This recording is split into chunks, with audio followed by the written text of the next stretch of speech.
Gotta aim for the top like, hold up, yeah. I can never doubt myself, I know better. All of you critics be acting like you know better. Blowing the smoke, but I know when the dust settles that I'm in my element. It's evident that there's levels to the game. All of those dark nights I got then, breaking my back to make it out, got me feeling like rain. I ain't never need your help, I know you wishing me well. A penny for your thoughts, but seeing no change. I snap for the sun like Diddy. The riches got a mad ass son, I'm like Billy. I ain't never switch up, whole team with me. Putting on for my city like OAGZ. Set the pace as long as you finish. Consumers find a way inside your business. Babble, they try to dabble in it and they hate the fact that they may have to witness. You try to aim for the top like this and you're in your element with a fire like this. And they hoping you fall and they praying you miss. But it's all in the risk, I got you with the switch, you know.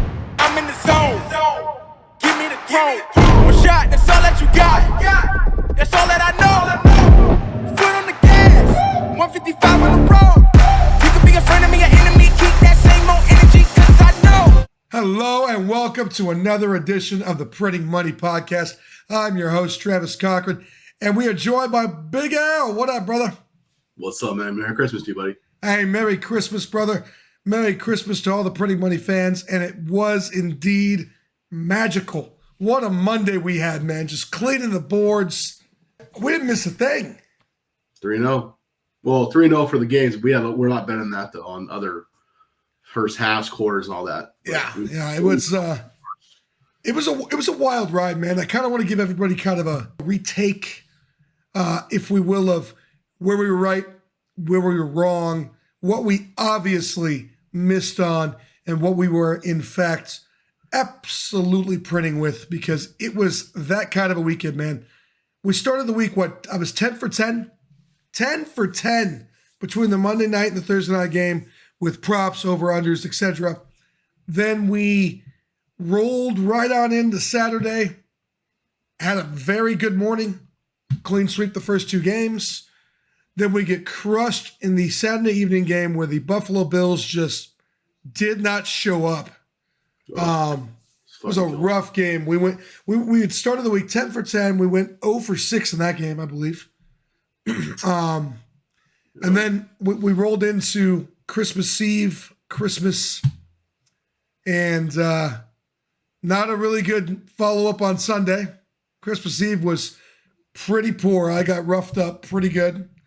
We had the Tennessee Titans dominating the entire game, then push. We had the Packers. You had the Pack. I was on Carolina, so I'm happy with that finish. So we had the Titans challenge that we had ended up in a push. We had the Jets. They dominate the entire game and then don't cover. The Colts didn't even show up. The Jacksonville Jaguars, Trevor Lawrence just didn't even play. I wish CJ Beathard would have actually just started so I could have hammered the Bucs like I wanted to. Ugh. So Amari Cooper goes off for one of the greatest fantasy performances ever. Joe Flacco should probably be an MVP candidate at this point. I mean, we do just decide that stuff after one game now, right? Apparently, yeah. Apparently. So Lamar Jackson now because. Well, I just figured since we're only talking about one game, Joe Flacco had a much better day than Lamar Jackson. Why don't we just give it to him? Yeah, the Browns have been winning with him. So, I mean, Joe Flacco's been saving the Browns. So, I guess he's MVP. Absolutely. These are all the places that we were definitely wrong. But how about them Raiders just absolutely laying it on? How about the Ravens in the game that was so hard for me to call Christmas night? I really didn't want to do it, but I was heavy on them, as you know. Told you guys I would be. Like you said, you always said this, when you come to sports betting, you can't always with your heart. And you know, it's your team. It's all about the money, right? The money is the Ravens was the money side of things. And unfortunately, you had to go back and get your team. You saw opportunity. I mean, you're getting the number one team in the AFC getting 6.5 points. I mean, come on. Like, how do you know the Niners are a good team, but the Ravens are just as good as them on offense and defense. Getting 6.5 points is a line you just couldn't. None of us could say, go Niners. Honestly, it was one of the easiest lines of the entire year, and the only reason that I didn't bet it more is because I'm just too much of a Niners fan to bet it anymore. I hammered it, but I didn't hammer it, if that makes I sense. hammered it. I think you know how much I hammered it for. Yeah. Here's the best part for me. The best part for me on this is that is, in my opinion, and I think a lot of people's opinions, the absolute Super Bowl rematch that's going to take place Niners Ravens. And now that line is going to be like Niners -2. Yep. And the public is going to hammer the Ravens because of what they just watched. And the Niners are going to stomp them.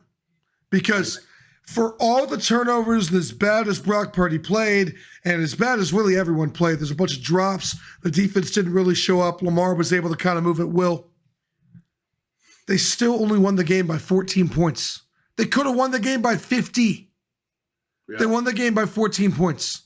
That is the worst that the Niners are ever going to play. And defensively, it's the best the Ravens are ever going to play. There's no way that all happens again. They showed us every trick that was up their sleeve. Harbaugh came with every ounce of energy, and I feel like we just kind of let down like everyone thought we would. Didn't really care. The Eagles losing to the Seahawks gave us a cushion. All we have to do is go beat the Commanders, take care of business against the Rams. Life is good. So us not having to be as hungry Christmas week, these are all the Ravens. The Ravens made sense. But game 2, I got to be honest, that was their best shot.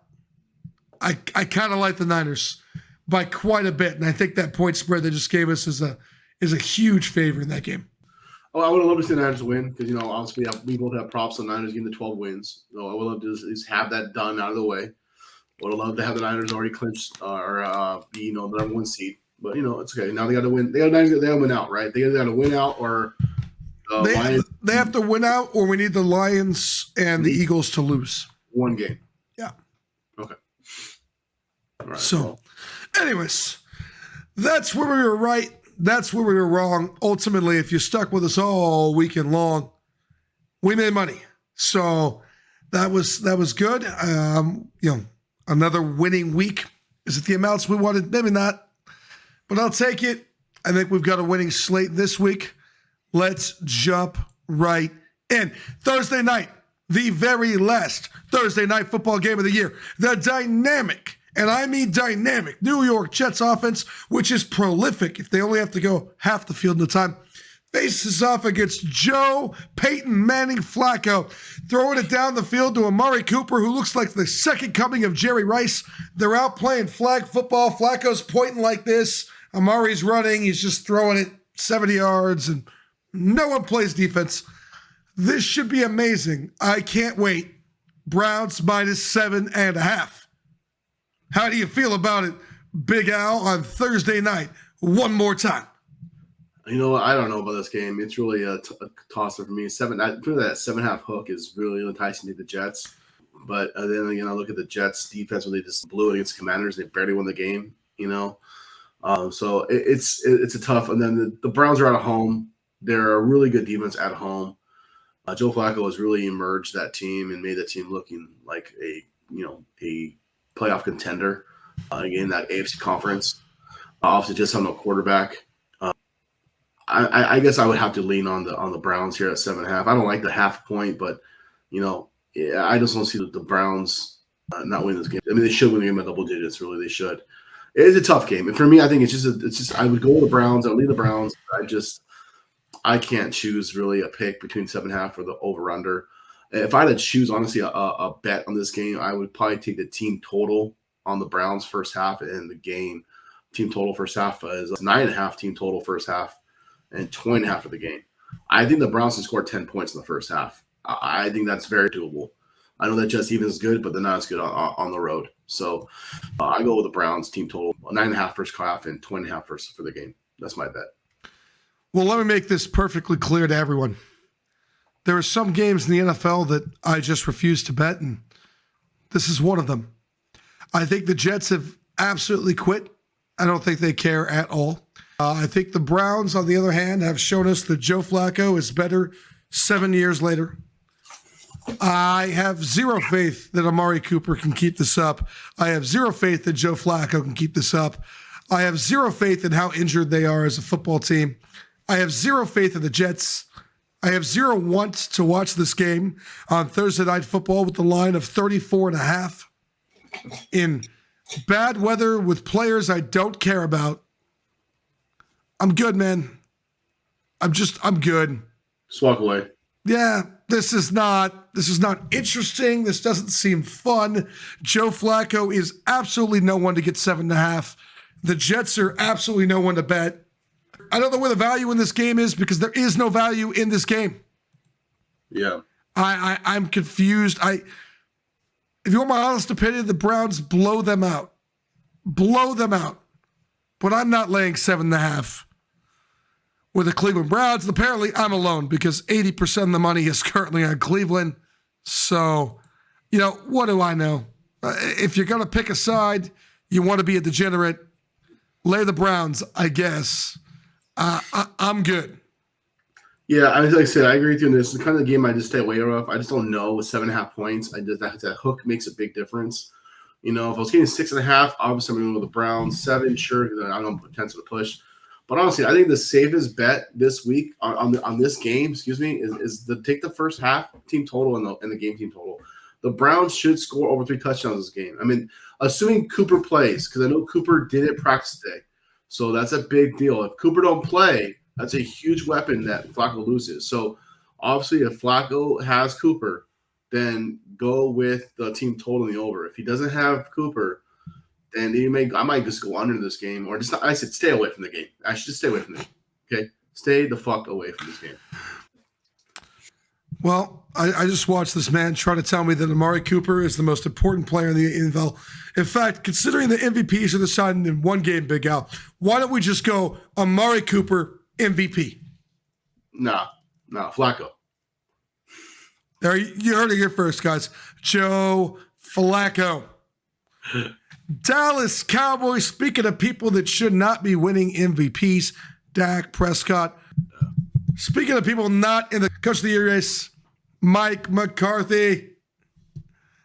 Speaking of a team that can't play on the road, which is where they'll be all postseason long, Jerry Jones and the Dallas Cowboys. Their road record and play making ability certainly leaves a lot to be desired. The question is, at home, do they have what it takes to beat the brakes off the Detroit Lions? Detroit getting 6 points, -6 across the board, over under set currently at 53.5. Jared Goff, Dak Prescott, big field showdown. What do you like? I want to see the Lions win so bad. I hate the Cowgirls a lot. I don't think they're America's team and they're a piece of shit team. I don't like Dak Prescott at all. But I like to see the Lions win. Just heck, that's another thing too. I mean, Dan Campbell could be Coach of the Year too. I mean, he's such a. I mean, if he leads the Lions defense, Lions team, he's a good coach. And they just play their hearts out for him. So I would definitely go with Dan Campbell. Actually, my pick. But anyway, as far as the game goes, I like the Lions. I know they're in Dallas. Dallas plays a lot of teams tough at home. I just feel Lions have more momentum going into this game. And I feel like the Lions are a better play at 5.5. My best bet on this game, though, is team total Lions over 23.5. I think Lions, this game's a shootout. I think Lions score over 24 points easy in this game. So I go over 23.5 team total for the Lions.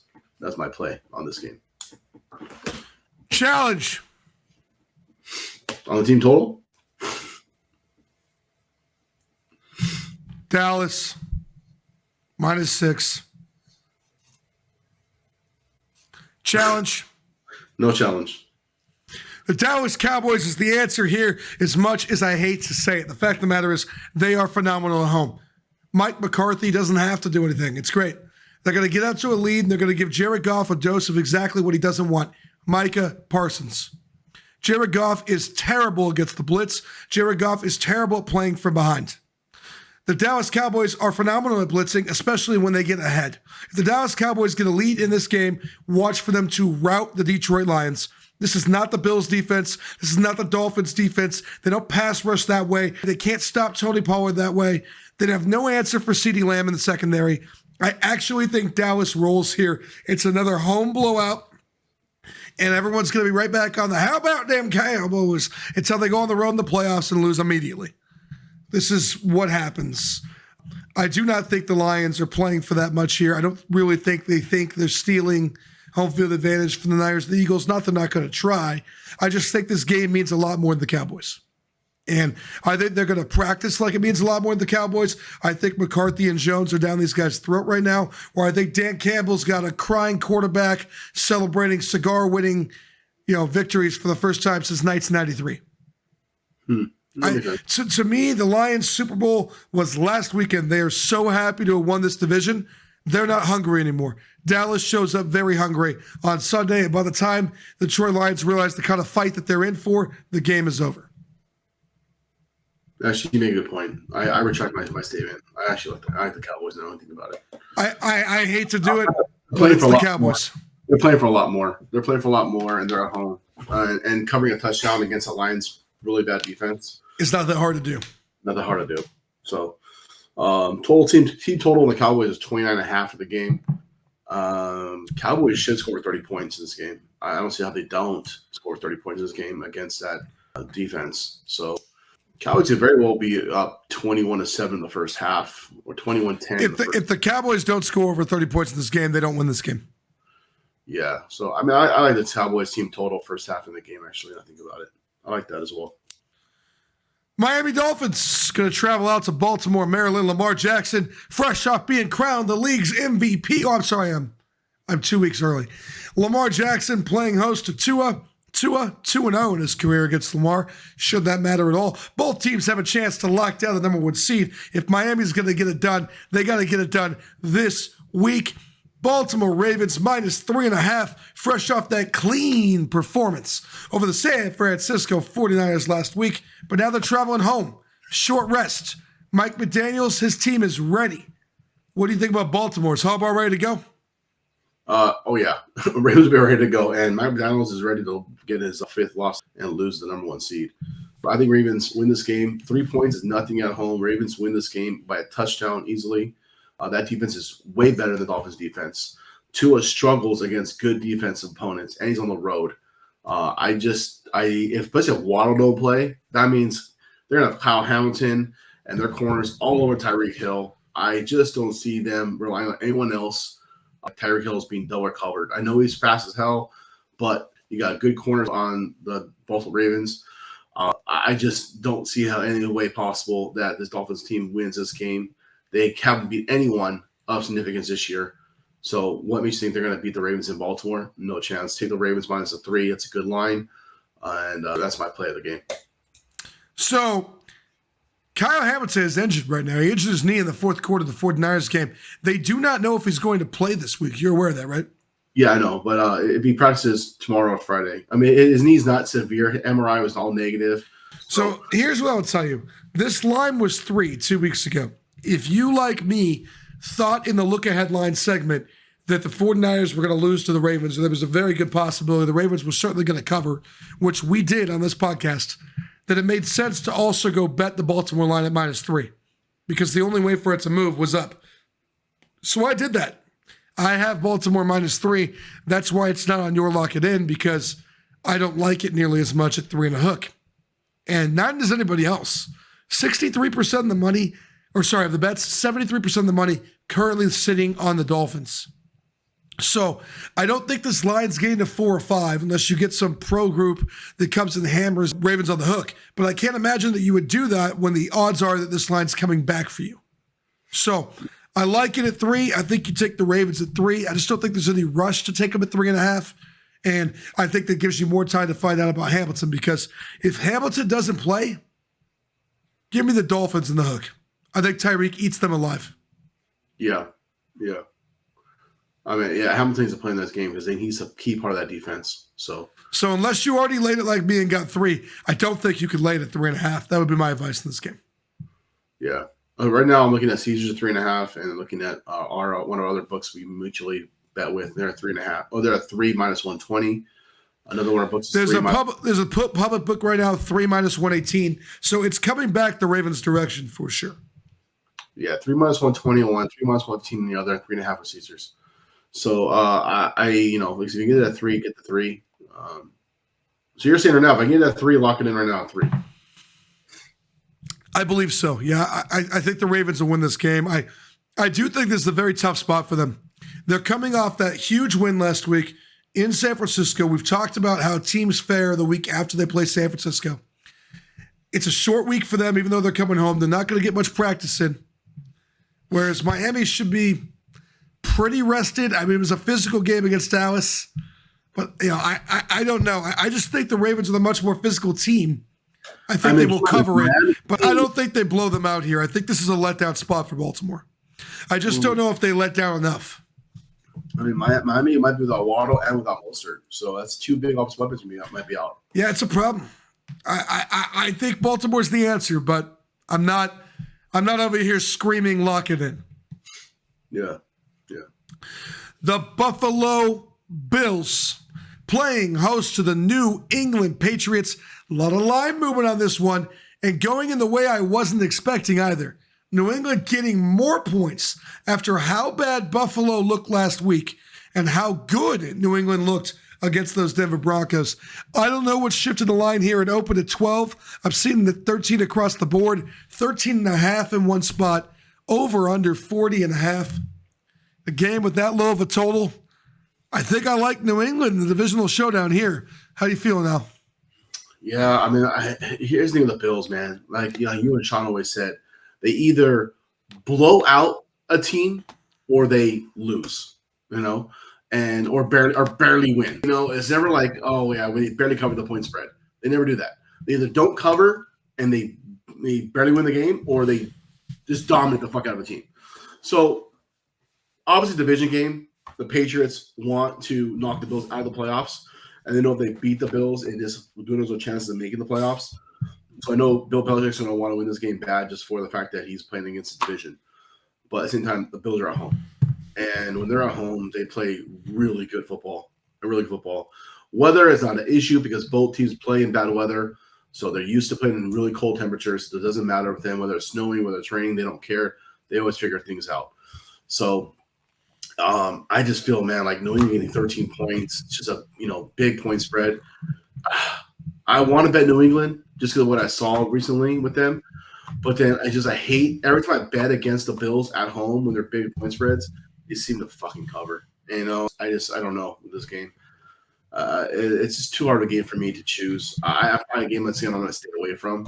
I want to go to New England. I really want to sign New England, but then I hate betting against Buffalo. So I'm going to decide away and not bet this game. So currently, right now, money is split. 53% of the bets, 57% of the money on the Bills. Split. I don't think you're getting it to 14, guys. My official play on this game, go get the New England Patriots, plus 13.5. Do it right now. Look, you can tell me weather's not a factor because they both play in bad weather, and that may be true. But in a game where you're expecting 40 or less points, in a division game where they know each other so well, in a game where all that matters is Josh Allen getting rattled and flustered and playing into Bill Belichick and what he wants, a 45% chance of rain makes a big deal to me. There's going to be drops, there's going to be slips, there's going to be falls, there's going to be Josh Allen frustration. Josh Allen is a frustrated quarterback, does not make good decisions. He doesn't have the mental game to put it all together. He has all the physical talent in the world. I think Bill Belichick is coaching for his legacy. I think Bill Belichick is coaching for his respect. I think Bill Belichick is coaching for his friendship with Robert Kraft. I think he's coaching for absolutely everything that means so much more than the New England Patriots record. I think Bailey Zappi, amongst other players, are playing for a job. I think the Bills absolutely win this football game. I don't think they do it by 2 touchdowns. I think Bill Belichick has a little more pride than that come Sunday. Yeah, I agree. Chicago Bears, Atlanta Falcons, Taylor Heineke outside in the weather and the elements, facing a top 3 defense since the Bears went and got Montez Sweat. Justin Fields playing for hopefully his next suitor. Here we are, -3, Chicago at home. You think Heineke gets it done? Oh, another tough game for me, man. I just don't know in this game. Atlanta looks so good last week against the Colts. I mean, they look like fucking a contending team. My God, they came out balling. But, of course, they're at home. Now they're going on the road in the bad weather. I believe it's supposed to be raining in Chicago. Then it's going to be in the mid-30s, so it's going to be cold. A dome team, essentially going to a cold weather team, doesn't really perform well. So I got to go with just the analytics here and just the history of dome teams playing in cold weather stadiums in December. Go with the Bears -3. I just don't see Atlanta win this game. I don't see them cover the 3 points. I think the Bears, as bad as they are, they're at home in cold weather, playing against a team that used to be in warm weather and controlled environment. I got to go with the Bears -3. I think the Bears win this game by 6. Bears -3, honorary, lock it in. You're not going to be able to find the Buccaneers at -2. I bet it last week. That's a lock it in for me for sure. But if you're not able to find it, I actually like the Bears -3 more than the Bucks -3. 18% chance of rain, 36 degrees Fahrenheit. Early morning kickoff, Falcons outside on the road. Physical team in the Bears, not a physical team in Atlanta. Last week to me was more about the prototypical Gardner Minshew letdown spot that I was hoping we would avoid. Nope, he showed up. He did things that Gardner Minshew does. Atlanta on the road, completely different team than they are at home. Bears at home, actually pretty good, especially pretty good as of late. I expect him to rough them up. I don't expect Atlanta to be able to run very far. I expect Justin Fields to ball out and have a game. I think I like the Bears here by about a touchdown in the Windy City. Bears, lay it. Da Bears. The Printing Money Podcast Survivor Pick of the Week. The Houston Texans playing host to Ryan Tannehill, Derrick Henry, and the oh man, we feel so old Tennessee Titans. Mike Vrabel's team hasn't been the same all season. They certainly haven't been the same on the road. Now you got a Houston Texans team chomping at the bit for their hero, CJ Stroud, to make his return. They are ready to go. He's featured in the logo this week. He is going to show up and win Offensive Rookie of the Year still. D'Amico Ryans vying for Head Coach of the Year, laying 4.5, 5, most places. I don't care. Tennessee can't hold a lead. Tennessee can't play defense. Tennessee can't run the ball. DeAndre Hopkins is looking old. Derrick Henry's looking like there's cement in his shoes. Ryan Tannehill was seeing ghosts last week. Will Levi's offensive line was so bad, he literally was like, I'll just wear Levi's on the sideline. This team is done. CJ Stroud, Nico Collins, return of the Mac. Texans by 10. What do you think? I agree. I don't think Tennessee has any chances against the game. CJ coming back to the Texans gives them a big boost by far. They finally have a quarterback that can actually they rely on to throw the ball, their receivers accurately without throwing picks or fumbling it. So I see this Stroud's going to have a hell of a game. You know, missing 2 games. He should be really ready to go and no aches in the body. So I'm going Houston all the way. Houston was a game by over a touchdown easily. So if you get a 5.5, 6 points, lock it in right now. Yeah, I mean, look, Houston won this game by 3 in Tennessee 2 weeks ago. Yeah. And that was with Case Keenum. Yeah. In that game, they recorded 7 sacks. They held DeAndre Hopkins to absolutely nothing. I think that the Texans smash here. I don't really understand the line. You know, I just don't think Vrabel's team is that good on the road right now. I like CJ to have a mustard day. If you have CJ lucky enough as your starting quarterback for the Fantasy Football Championships this week, hallelujah to you. It must be nice. Yep, I agree. Indianapolis Colts. Man, what a letdown you gave us last week. What a stinker you put up against the Atlanta Falcons. Y'all should be embarrassed of yourselves. I know I'm embarrassed to have told you guys to print tickets on that game. I sat here and said that every trend went with Atlanta. I sat here and told you all professional money was with Atlanta. And then I thought Shane Steichen was enough. Boy, was I wrong. Boy, was it embarrassing. But they have a chance at redemption, Al. Yeah. The Indianapolis Colts are hosting the Raiders. The Raiders are coming in with the #1 defense in the National Football League since being taken over by Antonio Pierce. But do they play well enough on the road to keep it close in this one?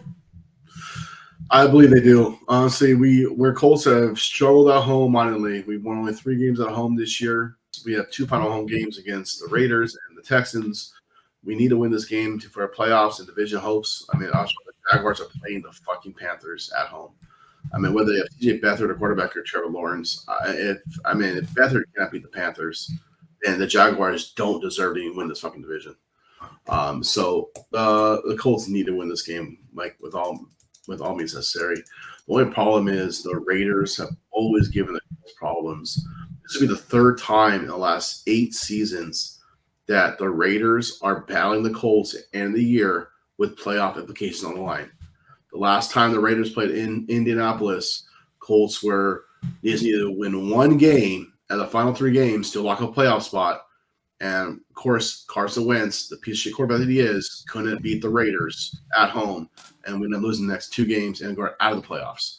So, it seems that the Raiders always give the Colts a tough time. That 3.5, I just don't like that half a point, man. I really don't. If we're getting -3, then I probably lay on the Colts. Me as a Colts fan, it's a game I'm going to enjoy, watch it, not bet it. But I still think that both teams have enough offensive power to put up 44 points combined. So I think over 43.5 is a better play. Let me tell you that I will not be going over 43.5. Aiden O'Connell had 63 yards last week. He did not complete a pass after the first quarter. I can't go over on a team whose quarterback can't throw the football. I can't. You can throw it in controlled environment. In a controlled environment game, they put up points. Look what they've done in games where they're in a controlled environment. I don't trust someone who can't complete a pass for 3 quarters. That being said, I also don't trust them to win the game, so I'm betting the Colts. Colts -3. Aiden O'Connell, you suck. All right? That was the whole analysis. That was the pick. So you know. I have something to say, though, about the Jacksonville Jaguars, and I'll do it now. The Jacksonville Jaguars playing host, Jacksonville, Florida, Sunshine State, -7 to the Carolina Panthers, and Bryce Young, fresh off another impressive second-half performance. In Jacksonville, you say, should be able to beat them with C.J. Beathard. I got to be honest. The Jacksonville Jaguars suck. Trevor Lawrence, you suck. Doug Peters, you're terrible. I don't know what you guys are doing. How were you 8-3? Where did you go the last month? It's like you sheltered in place for a hurricane. It's distasteful. It's disgusting. That lay-down job you did last week against Baker Mayfield is horrific. Where's your defense? Why don't you block for Travis Etienne? Do you have a problem with people named Travis? What is your deal, Doug? If T-Law can't play and he's injured, then bench him. I don't know what to say. He's going to be the next Troy Polamalu hair dude, retired and out of the league at this rate. You guys are freaking horrible. Bet the Panthers. Bet the Panthers at 7. Take the Panthers. Go get them. They're covering. This team is crap. Go ahead, Al. Can't believe it. I'm agreeing with you on this one, man. Bryce Young. I mean, obviously I'm rooting for the Panthers to win this game, but I think Panthers, the way they played last week against the Packers, I mean, obviously they can actually put us some points. So, maybe that game last week kind of sparked some energy in the Panthers and allowed them to realize, okay, we can actually score points, guys. I just feel like C.J. Beathard's going to throw some bad interceptions in the wrong time and put the Panthers into areas where they're going to score. So I definitely all aboard the Panthers. The Panthers win this game outright. I take a money line. Look, at this point, I don't even care if Trevor Lawrence plays. He looks so bad every week. They got injuries at wide receiver now. They got injuries at O-line. They got injuries on defense. I like Carolina. I think they're getting some confidence. They're rolling down the stretch here. I think, look, as much crap as I want to talk about Bryce Young, he's the only rookie quarterback to have played in every game. How does the smallest guy in the league do that? Yeah. The offensive line of the Panthers is atrocious. They have little to no rushing game. Adam Thielen's over there having a resurgence. They've got no talent on that side of the ball. And this poor kid comes out every week and gets the hell beat out of him. I may not think he's a great player, but you know what? At least the kid's trying his ass off. I'll give him that. It's a lot more than I could say for Trevor Lawrence and this freaking Jacksonville Jaguars team that's a fluke. They're fraudulent. They're terrible. I will never put my money on you again. If you somehow win the division, you'll be eliminated in the first round. You are a joke. Go back to surfing commercials. Get a freaking promotional title as a sandwich boy. But I'm done with you, T-Law. I'm done, bro. I can't do it anymore. Carolina, Printing Money Podcast, 3 weeks in a row. We cashed the last 2. Trust me, it might not be pretty, but goddamn, it feels good in your wallet. Tommy DeVito did an amazing job Christmas Day against the Eagles. He stood up there in section 347 and he slang that Italian pepperoni pizza, meatball marinara. He had everything going, bro. He was amazing while Tyrod Taylor played quarterback and did enough for us to cover. And I think Tyrod does enough for us to cover this week. I got the Giants +6 this morning. It's down to 4.5, bro. I got to be honest, at 4.5. I don't even know what to tell you guys. I feel like the value's on the Rams. I like the Giants at 6. I don't like them at 4.5. Yeah. East Coast game. Rams traveling for an early morning time slot. Overlooking them for the Niners. These are all fundamental reasons I like the Giants. But at 4.5, the Giants have given up so many yards on the ground. Kyren Williams is amazing. I can't, in good conscience and good faith, tell you to take 4.5. I don't know what to do here. I took 6. I made the lock it in graphic. I liked it. I don't like 4.5. What do you like, bud? Yeah, I like the Rams at 4.5, 4. You can get a 4.5 and 4, take it. But yeah, if you get, 4 is where I think the line should be, which is why I'm on the Giants at 6. I don't know if none gets 4.5. As crazy as it sounds, my prediction of this game is 24-19 Rams. So I said if you're getting it at 4 points, 4.5, take that because I think the Rams win by 5 exactly. I think this is a constant problem we have in this podcast. Of oftentimes I tell you guys just bet the number, not the team. You're not betting the Giants. The Rams are clearly the better football team. I like the Rams. 6 is too much in this letdown spot. 4.5 is about right. If you didn't get the number early enough, I think you just leave now. You just let it be. Team total, Rams 23.5, and the Giants team total 17.5. I think the Giants score 19 or 20 points this game. So I think getting team total 17.5 on the Giants is actually a good play. I think Rams score over 24 points. So you said the Rams at 23.5? Rams are 23.5 team total. I like the 23.5 more than the 17.5 for obvious reasons. I don't like going the half point over the auto score. Yeah. Because you're really saying their team total is 19.5. Philadelphia Eagles, the brotherly shove. -10.5, -11 across the board. Arizona Cardinals. Who the hell are the Philadelphia Eagles to be freaking laying 11 points against anyone? They have looked like crap for a month and a half. Give me Kyler Murray. What say you, Big Al? I'm with you on that. I love Kyler Murray in this spot. I think the Eagles laying 10.5 points is way too many points against a team that can put up points. Yeah, the Cardinals have one of the worst defenses in the league. So this game is going to probably be a shootout. 48 points is very doable with both these teams. It's going to be like 34-27 is my think on this score of this game. So that 10.5 is a big number to get. I don't see the Philadelphia Eagles covering that spread whatsoever. So I go with the Cardinals +10.5. Yeah, so and like I said, you can get them at 11 right now. I've got 2 public books at 11. So we've got money pouring in the other direction. The Eagles are taking in 72% of the money, 69% of the bets. So I think you wait here and you get the Cardinals at a bigger number, guys. Kyler's always a backdoor option. Philadelphia's secondary is not good.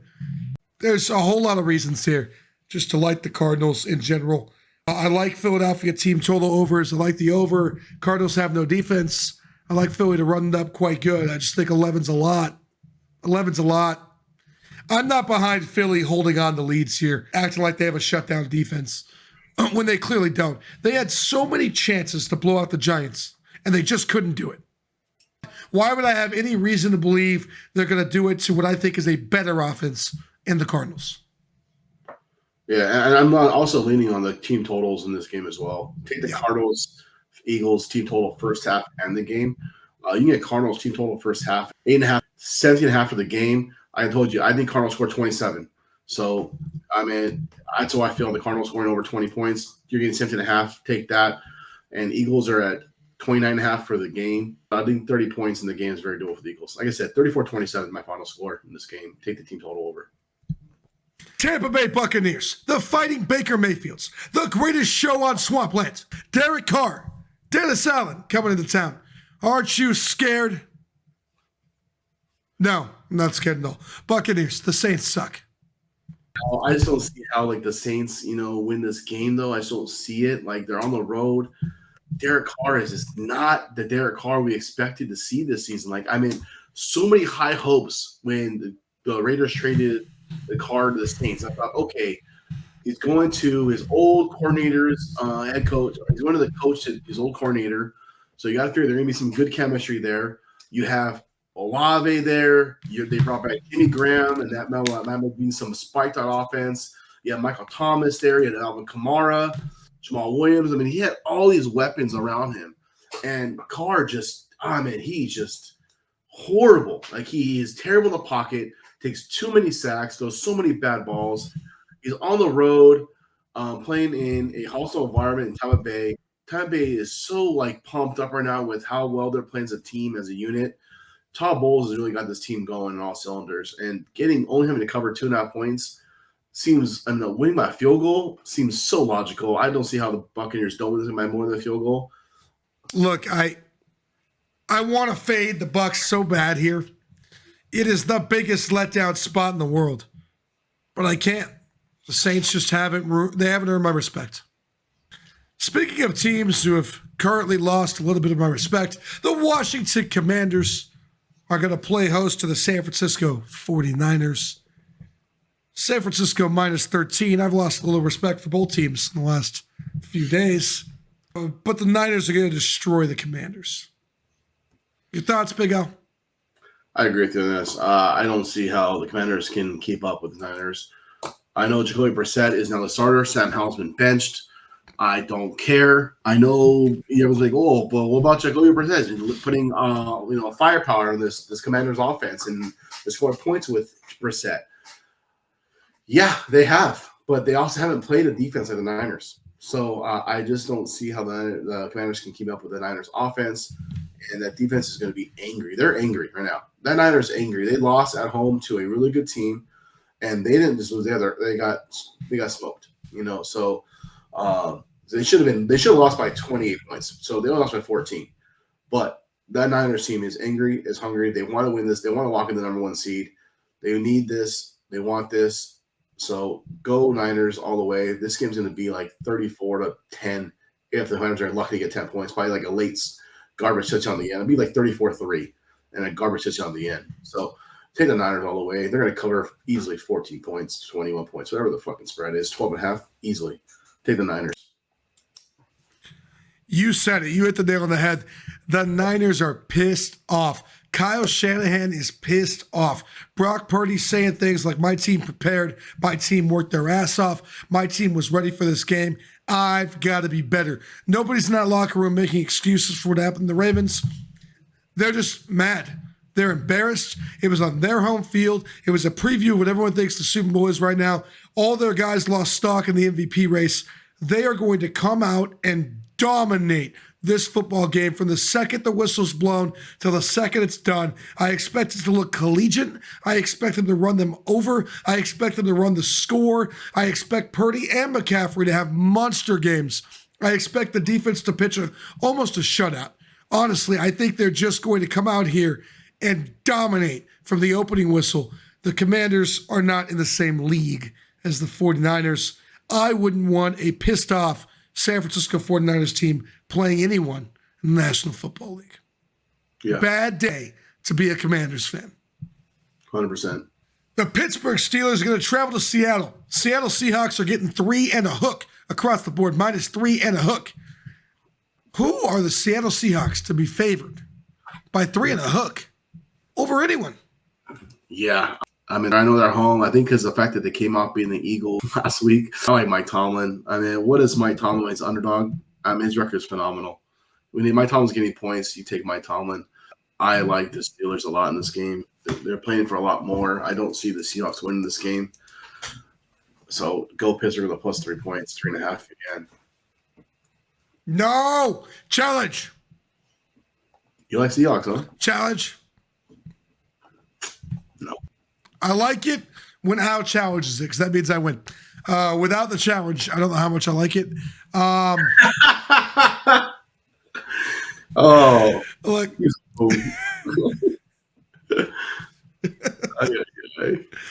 look, 40% chance of rain. Seattle's 12th man. Mason Rudolph on the road. I can't do it. At home, I love the Steelers. But we all saw how I got burned against the Colts 2 weeks ago. Up 13-0. They just shut down. I don't trust them. Both teams fighting for a playoff spot at home.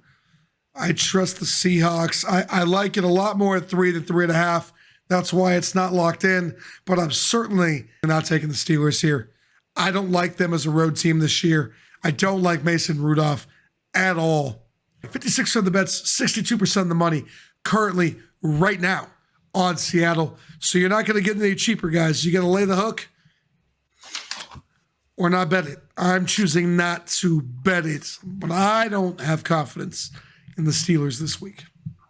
Kansas City Chiefs. Speaking of teams, I have little to absolutely no confidence in. Playing host to them Bengals we just talked about. Might have a Jamar Chase sighting. We're not really sure. Definitely going to have a Jake Browning sighting and a Joe Mixon sighting. Chiefs -7 across the board. It's on my lock it in. I like the Bengals. Where are you going now? I like the Bengals too, man. I don't trust Patrick Mahomes right now. He is not playing good football. He has no one to throw the ball to, and they just don't catch it. And even when he throws the ball to a wide receiver, it's, he just either overthrows it or underthrows it. It's just he's not the Patrick Mahomes we, are so used to seeing. Every quarterback's going to have a bad season. And Patrick Mahomes is just having this bad year right now. He's having a bad year statistically wise, accuracy wise. He's just not there for some reason. And I think it's just he has no faith in his receivers. Kelsey's dropping a lot of balls this year. So something's wrong with that core of that team. And they're just not there as a whole. So I like the Bengals +7. Bengals are playing for a lot. I know the Chiefs are as well, but I feel like the hype is more on the Bengals. You're getting 7 points. You're getting a touchdown. And when have the Chiefs covered spreads? They don't.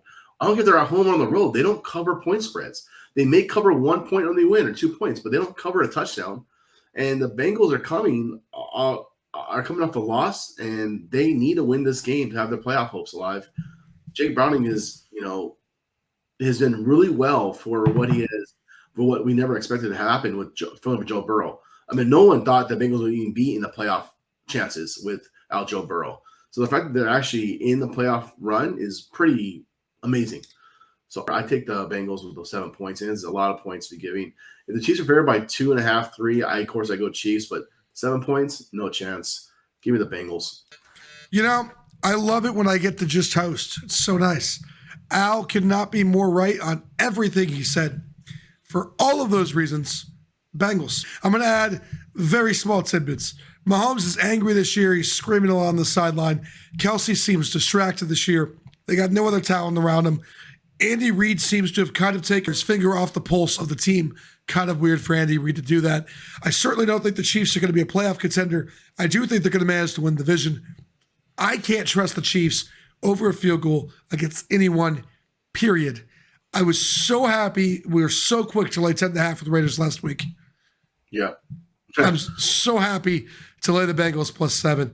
They lost to a team who didn't complete a pass for 3 quarters. They're broken as hell. Yeah. It's over. Speaking of over, the Denver Broncos have decided that the Russell Wilson experiment is over. This is disgusting. This is downright distasteful. This is embarrassing. John Elway, you should be ashamed. Sean Payton, you should be ashamed. How dare you take a job and tell the fans, tell the world, it's on the back of having a quarterback. It's only wanting to be with a team that's competitive. It's all about winning championships. Right, Sean? Right, John? But then tell your fan base, thanks for showing up all year. We're really happy that you all came out and spent your hard-earned money to support us, but we've decided it makes more sense to save $35 million and ensure that our franchise quarterback can't get hurt so we don't have to pay out for a physical in March. Instead of actually playing to make the playoffs, which we're still eligible to do. You're a joke. It's disgraceful. I call you the Denver Donkeys for a reason. I don't even want to talk about your fucking point spread. Take Stidham, shove it. I can't root for you. I can't lay points with you. Broncos in a game they don't care about. What a freaking joke. What do you got, Al? Yeah, man, I'm with you on everything you just said right now. I don't think I have anything else to add. Complete joke of a fucking team. Absolutely joke of a team. Like, the fact that you're going with your starting quarterback, who it's not like Wilson's having a bad season, statistically wise, or I can say the word statistically. His stats are great. Do you have them? Great. He has 26 touchdowns. He has 9 interceptions in the year. I mean, he's over 3,700 yards passing. I mean, what else do you want more from the guy? I mean, I get it. If he had, 20 touchdowns and 25 picks, then I get it. Yeah, okay. Obviously, he's not a bad year, but he has a 3-to-1 touchdown interception ratio. So I don't understand what you think benching him is going to do anything. I mean, it's all it pretty much says that you guys don't make the playoffs. I mean, you're telling your fan base we don't make the playoffs this year. I mean, if we make the playoffs, we're not going to go far. So why have Wilson in there? Why risk it? Because we got to save money. So it's cool. I mean, look, I get they have a low percentage chance. I get they have a 1.4. They have a 1.4% chance of making the playoffs. Now, hold on. Let's get this straight. You have a 1.4% chance of making the playoffs because you lost at home on Christmas Eve in front of the whole world to the New England Patriots because you couldn't handle the ball and you fumbled them 2 straight touchdowns within like a minute of each other. That is the crap game that your team showed up and provided your fan base on Christmas Eve. And then you decided, I didn't snowball them in the face enough. Let's actually make a snowball and say, F you, we're not even trying anymore. Here's Stidham. Yeah. What a joke. I was telling you earlier, it's kind of funny, ironic how Jarrett Stidham came in last season for the Raiders, the final 2 games of the year, to take over Derek Carr. And here he is coming in the very next year with the final 2 games of the year, taking over Russell Wilson. It's just kind of weird how this quarterback has come in to take over the team with 2 games left to go.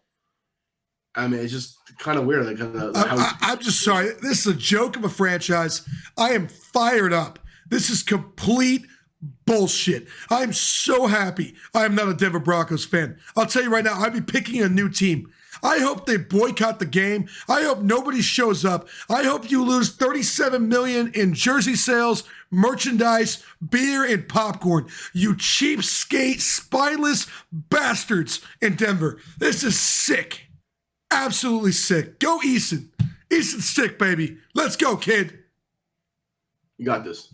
Minnesota Vikings playing host to the Green Bay Packers. Minnesota -2. 1.5 in some spots, open at 2.5. Some weird stuff happened in Green Bay. We got a quarterback not playing because they suspended him for botching a coin toss. Your team has a chance to make the playoffs, and you're suspending your best defensive player. Yeah. Why don't we relocate you to Denver? I don't understand. Like, what are we doing in the NFL? Does no one care about winning anymore? Is it all about participation trophies out here, Al? Yeah, apparently they don't want to win games. I mean, you really suspend your top corner when you need him. Clearly, you're going on the road to a hostile environment in Minnesota. That crowd is no joke. That stadium is loud. I've never been. Both teams currently playing for a playoff spot. Either team, whoever wins this game has a chance to make the playoffs. And you decide we're playing Justin Jefferson, the best receiver in the league, but we don't need Jari Alexander because he called a coin toss wrong. So stupid. So stupid. So anyway, I guess the Packers want to end their season like that. Let's go for it, I guess. But that being said, we at the Pretty Money Podcast are all over Nick Mullins, Justin Jefferson, the blitz game of the Minnesota Vikings, and Jordan Love not being able to do quite enough. Give me the Vikings. Yep, give Minnesota minus points. They win this game outright. They knock out the Packers in the playoffs. Minnesota moves on. Kevin O'Connell keeps his Coach of the Year award winning. Very alive. So give me the Vikings to do well in this game. All right, so let's give them all the recap they've all been waiting for. Thursday night football, keep enjoying your time with your loved ones. Dallas Cowboys probably rout the Detroit Lions. I like Lamar -3. I don't really like it at more than that, but damn, this should be a really good football game. I expect the New England Patriots to hang on while Josh Allen does just enough to keep his team alive for the division. Chicago Bears and Justin Fields are going to destroy Taylor Heineken. Houston and CJ Stroud return to win people the Circus Survivor bet, and just for CJ to lock in Offensive Player of the Year, Ryan Tannehill, Derrick Henry in probably his last away game as a Titan, and Mike Vrabel right off closer than that sunset of obscurity they've been living in. Shane Steichen tries to prove he can coach better than Antonio Pierce. I'm not so sure he can. I think it's a close one over in Indy. Jacksonville and Doug Peters literally are not the most embarrassing team in the league this week because the Broncos and Packers still exist. That being said, they're going to be embarrassed on Sunday when Carolina covers the 7. The New York Football Giants, I don't know. Wait and see. If you can get them at 6, take it. Otherwise, Philadelphia and the city of the brotherly shove. Well, Kyler's going to shove 11 points down your throat. Give me the Cardinals. Tampa Bay and the Fighting Baker Mayfields take down New Orleans into swampland. They're going to chew them up. Chew them up, baby. Send them back to Louisiana where Dennis Allen is going to have to try to figure out why his quarterback can't score in the red zone. The Washington Commanders get a rude awakening at the hands of a pissed-off Kyle Shanahan. A revenge game in Washington for sure, and the end of Ron Rivera. Pete Carroll, 40% chance of rain, 100% chance of a 12th man, 0% chance I have faith in Mason Rudolph. Seattle going to get this one done. Kansas City and the Chiefs continue to care more about Taylor Swift than they do about swiftly scoring on offense. Cincinnati to cover the 7. Denver, F you. I hope the Chargers pull this off. Don't bet it. Minnesota to take out Jari Alexander's frustration on the Green Bay Packers. I'm sure the locker room is super happy that their best corner's not playing because he can't call heads or tails. That'll do it for you at the Printing Money Podcast this week, where I gotta be honest, some weird crap's taking place. My teaser of the week, Cowboys, pick 'em. Chiefs -1 is still locked in the division. Packers will still be within 8. Minnesota's not that good. Survivor pick of the week, Houston Texans and CJ Stroud to rout. As always, I am your host. Fired up today, guys. I apologize, but stupid crap is pissing me off in this league. I want to ask something to the fans here of the podcast real quick, guys, before we sign off here. So I'm sure you guys all heard about that parlay prop that guy hit on DraftKings. It was like $5 that paid him $496,000. 14 anytime touchdowns. Yeah, correct. So I went ahead and put together a prop of my own for y'all, for the fans here. I was looking at all the games and the lineups and stuff. So I'm going to try that as well. I'm going to bet a little bit, like $20, just just see if I can make that kind of money on my props. I'm going to give it to you guys right now so you guys can have it. There's 2 props I have. I have an interception prop and I have an anytime touchdown prop. So, Travis, you tell me you agree with this one, but this is my interception prop, okay? We got 2 against Ravens, Josh Allen. Against the Patriots, go. Ryan Tannehill. Against the Texans, got it. Aiden O'Connell. Against the Colts, okay. Bryce Young. Against the Jaguars, maybe. Taylor Heineke. Absolutely. Mason Rudolph. Sure. Geno Smith. I don't love it, but okay. Okay. Against that Steelers defense, they do big interceptions. So, Jacoby Brissett. Yep. And Patrick Mahomes. Oh, yeah.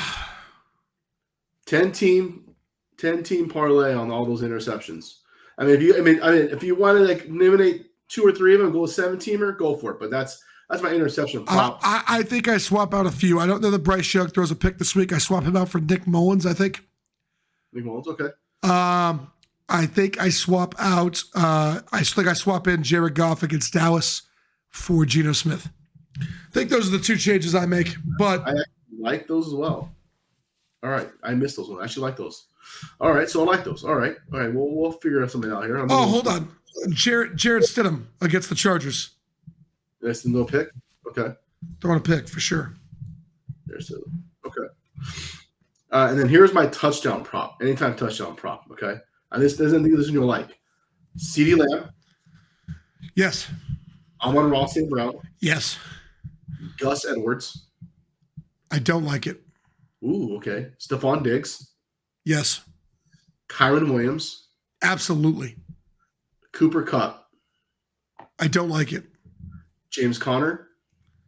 Yes. A.J. Brown. Yes. Deebo Samuel. If he plays. I'm assuming he's going to play, though. I like Ayuk or CMC more, but I think they all score, quite frankly. Joe Mixon. Yes. Justin Jefferson. Without Jerry Alexander, sure. Yeah. Those are my anytime touchdowns. So I guess, my other sleeper one here was I'm not 100% on, but I might throw it in there. Josh Downs. Nico Collins. Ooh, Nico Collins. I like that. Okay, I like that a lot. I missed that one. I like that. Nico Collins, I like a lot. Yes. Was CJ Stroud back? Yes. Amari Cooper. Mark Cooper, if he plays. Right. Yeah. I don't know if he'll play, man. He's not looking at he might play, actually. I'm thinking about it. I'm looking at the news on him. And if Hamilton doesn't play, Tyreek Hill. Okay. So we have a couple options based on if they play or not. But as far as no restrictions go, based on what we see right now, I think we agree on CeeDee Lamb, Amon-Ra, Kyron Williams, Connor, A.J. Brown. I also think I might like Gabe Davis more than Stephon Diggs. He's fighting the end zone more anyways, and Belichick loves to take away the number one option. Yeah, that's a good point. That's a good point. I expect Diggs to have a very big week. I thought the same thing last week, and that did not work out. Diggs is due for a touchdown. I think he's due for a touchdown, though. He hasn't scored in a couple weeks, so I think he's due. Like A.J. Brown. They haven't scored in a couple weeks. They're both due for touchdowns. They're due to score. Well, there you go. Printing money props with @BigAlPoker, my co-host. Thank you, buddy. I appreciate you. I know everybody else does, too. Thanks for coming out. Good luck, guys. As always, you can find me, PR Money Pod, Printing Money Podcast, anywhere you can find your podcast. We are now in over 18 locations, giving you locked in picks for your NFL weekend. Let's do the new year right with another winning week from the Printing Money Podcast. Thanks for hanging out as always. See you soon, where sports betting isn't just a game. It's an art. Gotta aim for the top like, hello. Yeah, I can never doubt myself, I know better. All of you critics be acting like you know better. Blowing the smoke, but I know when the dust settles that I'm in my element. It's evident that there's levels to the game.